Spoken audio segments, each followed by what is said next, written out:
India market invest মাইন্ডসেটে আপনাদের স্বাগত। যা চ্যানেল নতুন এসেছেন তাদেরকে হলো প্লিজ চ্যানেলটাকে সাবস্ক্রাইব করবেন, লাইক করবেন, বেল আইকনটা প্রেস করবেন, তার সাথে অল বাটনটা প্রেস করবেন, নোটিফিকেশন সঙ্গে সঙ্গে আপনাদের কাছে গিয়ে পৌঁছাবে। নিফটি ফিফটি দেখুন, নিফটি ফিফটিকে দেখলে দেখা যাবে লাস্ট ট্রেডিং সেশনে অর্থাৎ ফ্রাইডেতে প্রায় 1% কাছাকাছি ডাউনসাইড মুভমেন্ট দেখিয়েছে। যেখানে আমরা যদি লাস্ট 5 দিনে দেখলে দেখা যাবে নিফটি 0.26% এবং হাই থেকে দেখলে দেখা যাবে নিফটি কিন্তু অনেকটা কারেকশান দেখিয়েছে, প্রায় 1.5% মতন, যেখানে 25,000-এর ওপরে কিন্তু নিফটি চলে গেছিলো। লাস্ট এক মাসে দেখলে দেখা যাবে নিফটি 3% মতন ডাউনসাইড মুভমেন্ট দেখিয়েছে, যেখানে বলতে পারেন জুলাই মাসের শুরু হওয়ার সময় থেকেই নিফটি কিন্তু কন্টিনিউয়াসলি নিচে নামছে। কেন? এবং মন্ডে থেকে নতুন আরেকটা উইক শুরু হতে চলেছে। তো এই উইকে কোন কোন ইভেন্ট হতে চলেছে যেগুলোর ওপর অবশ্যই আমাদের নজর থাকবে এবং সেই ইভেন্টগুলো আমাদের মার্কেটকে ইম্প্যাক্ট করবে। তো ডিটেলসে আলোচনা করব, শুধু একটু ধৈর্য সহকারে দেখতে হবে, তাহলে ডিটেলসটা কিন্তু আপনিও জানতে পারবেন। এটা খুব জানা জরুরি। কেন? কারণ আমরা মার্কেটে রয়েছি এবং মার্কেটে কী কী ইভেন্ট হচ্ছে, গুরুত্বপূর্ণ ইভেন্ট, সেগুলো কিন্তু অবশ্যই আমাদের নখদর্পণে থাকা দরকার। তো চলুন দেখে নিই।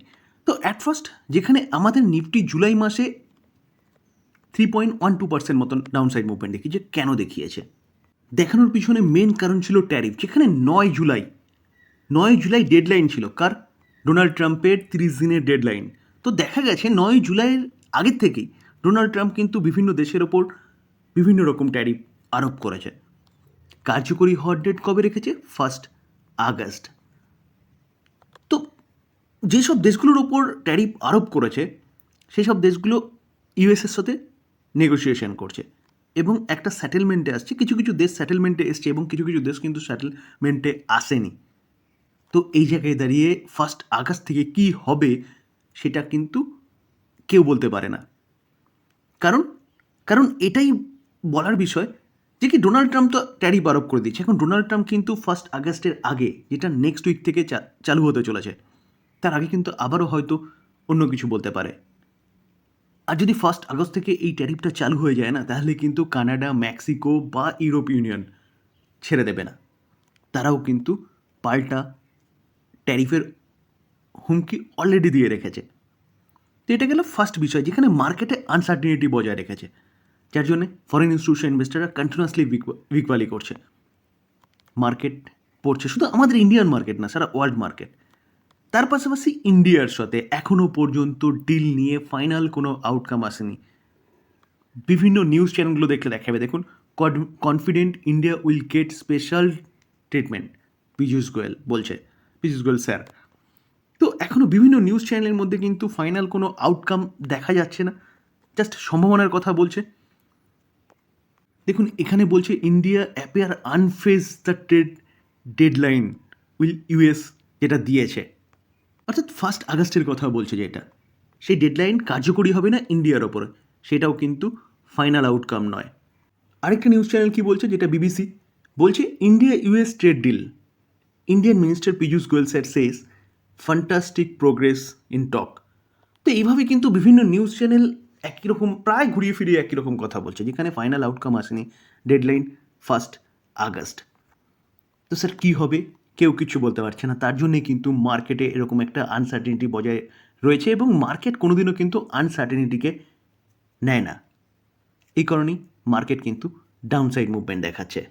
এটা গেল ফার্স্ট কারণ, যেখানে 1 আগস্ট নেক্সট উইকে আসতে চলেছে।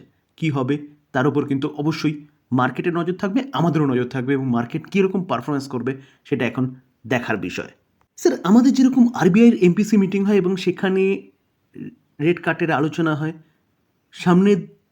সামনের দিনে আমাদের ইন্ডিয়ান ইকোনমি কীভাবে গ্রো করবে, ইনফ্লেশন কী থাকবে, সেগুলোর একটা প্রেডিকশন দেয়।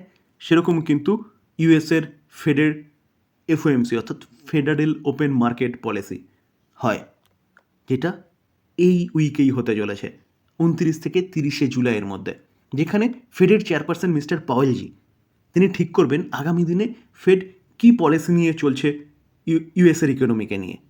যেখানে আমরা দেখতে পারবো ইউএস লাস্ট রেট কাট করেছিল 4.75 থেকে 4.50। সেটা কবে? সেটা টাইম দেখলে দেখা যাবে 18ই ডিসেম্বর। তো 18ই ডিসেম্বর 2024 লাস্ট রেট কাট করেছিল এবং তারপর থেকে কিন্তু কন্টিনিউয়াসলি ফেড কোনো রেট কাটই করেনি, সেরকমই কিন্তু রয়েছে 4.50। তো এই জায়গায় দাঁড়িয়ে এখন আমরা কোন এফএমসি মিটিংয়ের আলোচনা করছি, যেখানে জুলাই মাসের অর্থাৎ হাফ বছর চলে গেছে, একটাও রেট কাট হয়নি। তো এবারও কিন্তু সেরকমই এক্সপেক্ট করা হচ্ছে। কি প্রিভিয়াস ছিল কত, মানে আছে 4.50, ফোরকাস্ট করা হচ্ছে 4.50, এবার আসে কি সেটাই হচ্ছে দেখার বিষয়। যেখানে যেখানে এটার আউটকাম আর কি আমরা জানতে পারবো কবে, 30শে জুলাই। তো এর উপরও কিন্তু ইউএসের ইকোনমি কীভাবে রান করবে সেটা ডিপেন্ড করছে, সারা ওয়ার্ল্ড কী করে রান করবে সেটা ডিপেন্ড করছে। কারণ ফেডের চেয়ারপারসন মিস্টার পাওয়েলজি রেট কাট করছে না। কেন রেট কাট করছে না? কারণ ডোনাল্ড ট্রাম্পের পাগলামির জন্যে। যেখানে ডোনাল্ড ট্রাম্প একবার রেসিপ্রোকাল ট্যারিফ আরোপ করছে, আবার কমিয়ে দিচ্ছে, আবার আরোপ করছে, আবার বিভিন্ন রকম নেগোসিয়েশন হচ্ছে। তো কোনো রকম কোনো স্থিরতা নেই তার ট্যারিফকে নিয়ে। যেখানে 1 আগস্ট থেকে যদি ট্যারিফ চাপিয়ে দেয় তাহলে কিন্তু ইনফ্লেশন চরচর করে বাড়বে।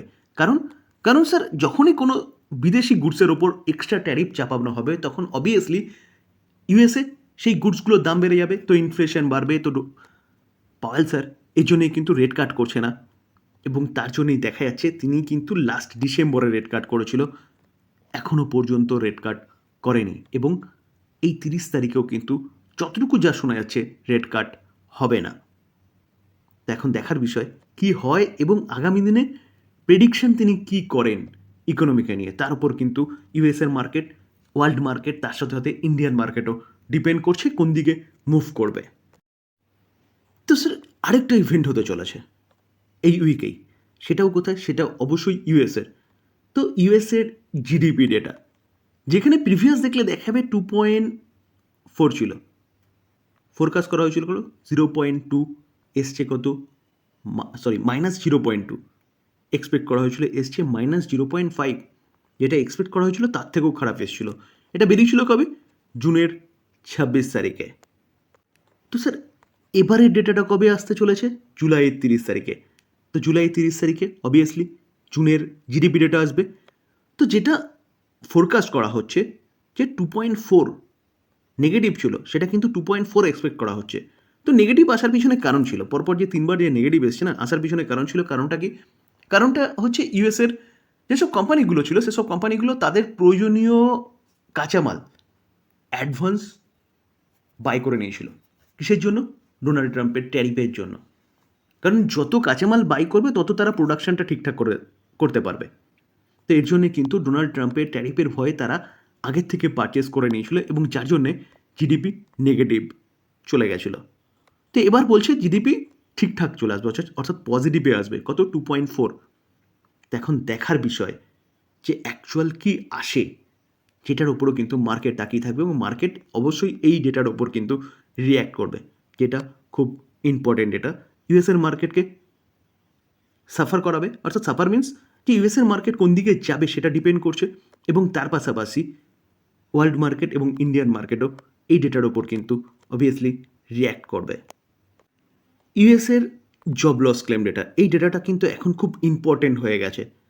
কারণ কারণ রেট কাটকে কেন্দ্র করে, কারণ মানুষ কিন্তু কন্টিনিউয়াসলি তার জব হারাচ্ছে।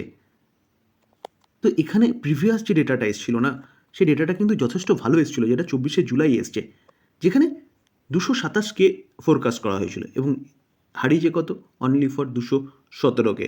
অর্থাৎ এই ডেটাটা বলছে ইকোনমি ভালো করছে, যার জন্যে মানুষ কিন্তু জব হারাচ্ছে কম। তো জব লস ক্লেম ডেটা 31শে জুলাই আসতে চলেছে এই উইকেই। এইটাও কিন্তু ইম্পর্টেন্ট মার্কেটের জন্যে। যদি ডেটা আগে যা ছিল সেরকমই থাকে, অর্থাৎ কন্ট্রোলে থাকে, তাহলে অবভিয়াসলি ইকোনমির জন্য ভালো। তো এখন দেখার বিষয় যে ডেটা কি প্রেজেন্ট করে 31শে জুলাই। তার পাশাপাশি স্যার ক্রুড অয়েল কিন্তু আমাদের ইকোনমির জন্য খুব ইম্পর্টেন্ট। কেন? কারণ ক্রুড অয়েল যত কন্ট্রোলে থাকবে আমাদের ইকোনমি কিন্তু তত গ্রো করবে, আর ক্রুড অয়েল যখনই আউট অফ কন্ট্রোল চলে যায়, অর্থাৎ বেড়ে যায় না, তখন কিন্তু আমাদের ইনফ্লেশন বাড়ে। তো ক্রুড অয়েল স্বাভাবিক থাকাটা আমাদের ইকোনমির জন্য ভালো, এবং আমাদের মার্কেটের জন্য ভালো। যেখানে ইউরোপ ইউনিয়ন কী করেছিল, যে রাশিয়ার অয়েল আমরা পারচেস করছি, রিফাইন করছি, তো কিছু বিধিনিষেধ আরোপ করেছিল ইন্ডিয়ান কোম্পানিগুলোর, কিছু স্পেসিফিক কোম্পানিগুলোর ওপরে। তো ভারত যখন অয়েল পাঠানো বন্ধ করে দিয়েছে, ডিজেল পাঠানো বন্ধ করে দিয়েছে ইউরোপে, যেহেতু তারা স্যাংশন লাগিয়েছিল, তো সেই জায়গায় দাঁড়িয়ে স্যার ইউরোপের অবস্থা খারাপ, অর্থাৎ ইউরোপ ইউনিয়নের অবস্থা খারাপ। তো তারা কিন্তু এখন নরম সুরে কথা বলছে এবং তার জন্যই দেখলে দেখা যাবে ব্রেন্ট ক্রুড আবারও কিন্তু নিচে নামছে।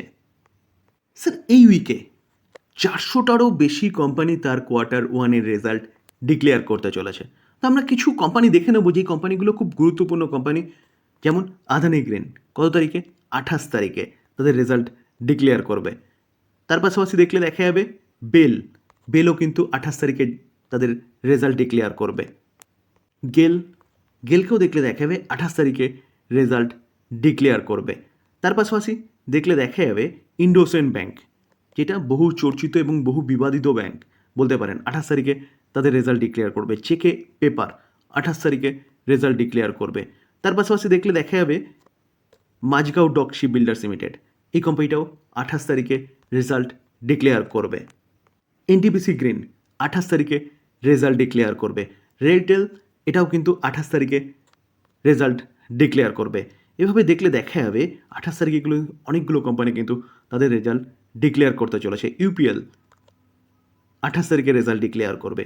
ওয়ারি এনার্জিস 28 তারিখে রেজাল্ট ডিক্লেয়ার করবে। এশিয়ান পেন্ট 29 তারিখে রেজাল্ট ডিক্লেয়ার করবে। ডিফেন্স সেগমেন্টের কোম্পানি বিডিএল 29 তারিখে রেজাল্ট ডিক্লেয়ার করবে। লার্সেন অ্যান্ড টুব্রো এলএনটি 29 তারিখে তাদের রেজাল্ট ডিক্লেয়ার করবে। পাওয়ার সেগমেন্টের দিগ্গজ কোম্পানি এনটিপিসি 29 তারিখে তাদের রেজাল্ট ডিক্লেয়ার করবে। ভিবিএল এই কোম্পানিটাও কিন্তু 29 তারিখে রেজাল্ট ডিক্লেয়ার করবে। ভিগার্ডকেও দেখলে দেখা যাবে তারা 29 তারিখে রেজাল্ট ডিক্লেয়ার করবে। তার পাশাপাশি যদি আমরা দেখলে দেখা যাবে ক্যাম্পস কিন্তু 30 তারিখে রেজাল্ট ডিক্লেয়ার করবে। এইচইজি 30 তারিখে রেজাল্ট ডিক্লেয়ার করবে। আইজিএল 30 তারিখে রেজাল্ট ডিক্লেয়ার করবে। আইআইএফএল 30 তারিখে রেজাল্ট ডিক্লেয়ার করবে। ইন্ডিগো 30 তারিখে রেজাল্ট ডিক্লেয়ার করবে। ইন্ডাস টাওয়ার তারাও কিন্তু 30 তারিখে রেজাল্ট ডিক্লেয়ার করবে। তার পাশাপাশি দেখলে দেখা যাবে জেপি পাওয়ার এই কোম্পানিটাও কিন্তু 30 তারিখে রেজাল্ট ডিক্লেয়ার করবে। কেপিআইটি টেক 30 তারিখে রেজাল্ট ডিক্লেয়ার করবে। পিএনপি 30 তারিখে রেজাল্ট ডিক্লেয়ার করবে। রিল্যাক্সো এই কোম্পানিটাও 30 তারিখে রেজাল্ট ডিক্লেয়ার করবে। টাটা স্টিল 30 তারিখে রেজাল্ট ডিক্লেয়ার করবে। আরতি ইন্ডাস্ট্রিজ 31 তারিখে রেজাল্ট ডিক্লেয়ার করবে। অম্বুজা সিমেন্ট 31 তারিখে রেজাল্ট ডিক্লেয়ার করবে। তার পাশাপাশি দেখলে দেখা যাবে কোল ইন্ডিয়া 31 তারিখে রেজাল্ট ডিক্লেয়ার করতে চলেছে। ডাবর 31 তারিখে রেজাল্ট ডিক্লেয়ার করবে। ডিসিবি ব্যাংক তারাও কিন্তু 31 তারিখে রেজাল্ট ডিক্লেয়ার করবে। আইশার মোটরও কিন্তু 31 তারিখে রেজাল্ট ডিক্লেয়ার করবে। ইমামি লিমিটেড 31 তারিখে রেজাল্ট ডিক্লেয়ার করবে। জিলেট 31 তারিখে রেজাল্ট ডিক্লেয়ার করবে। এমএনএম 31 তারিখে রেজাল্ট ডিক্লেয়ার করবে। ম্যানকাইন্ড তারাও কিন্তু 31 তারিখে। মারুতি 31 তারিখে রেজাল্ট ডিক্লেয়ার করবে। মুবিকুইক 31 তারিখে রেজাল্ট ডিক্লেয়ার করবে। পলিসি বাজার তারাও কিন্তু 31 তারিখে রেজাল্ট ডিক্লেয়ার করবে। সান ফার্মা 31 তারিখে রেজাল্ট ডিক্লেয়ার করবে। সুইগি 31 তারিখে রেজাল্ট ডিক্লেয়ার করবে। টিভিএস মোটর 31 তারিখে রেজাল্ট ডিক্লেয়ার করবে। তারপরে যদি আমরা দেখি তাহলে 1 তারিখে কোন কোন কোম্পানিগুলো রেজাল্ট ডিক্লেয়ার করতে চলেছে। 1 তারিখে ডিক্লেয়ার করতে চলেছে এইচসিজি, ডিক্লেয়ার করবে 1 তারিখে।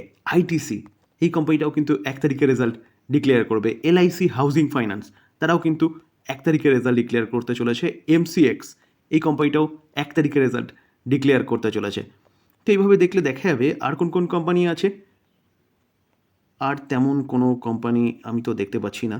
চলুন, তো এই হচ্ছে ফেডারেল ব্যাংক তারা 2 তারিখে রেজাল্ট ডিক্লেয়ার করতে চলেছে স্যাটারডে। তো এই হচ্ছে গুরুত্বপূর্ণ কোম্পানি, যেই কোম্পানিগুলো হচ্ছে নেক্সট উইকে রেজাল্ট ডিক্লেয়ার করবে। তো যাদের পোর্টফোলিওতে যেসব কোম্পানিগুলো আছে সেসব কোম্পানিগুলো কিন্তু মার্কিং করে রাখুন সেই ডেটগুলো, কারণ পোর্টফোলিওতে যে কোম্পানিগুলো আছে কীরকম পারফরমেন্স করেছে কোয়ার্টার ওয়ানে সেগুলো কিন্তু অবশ্যই আমাদের জানা দরকার।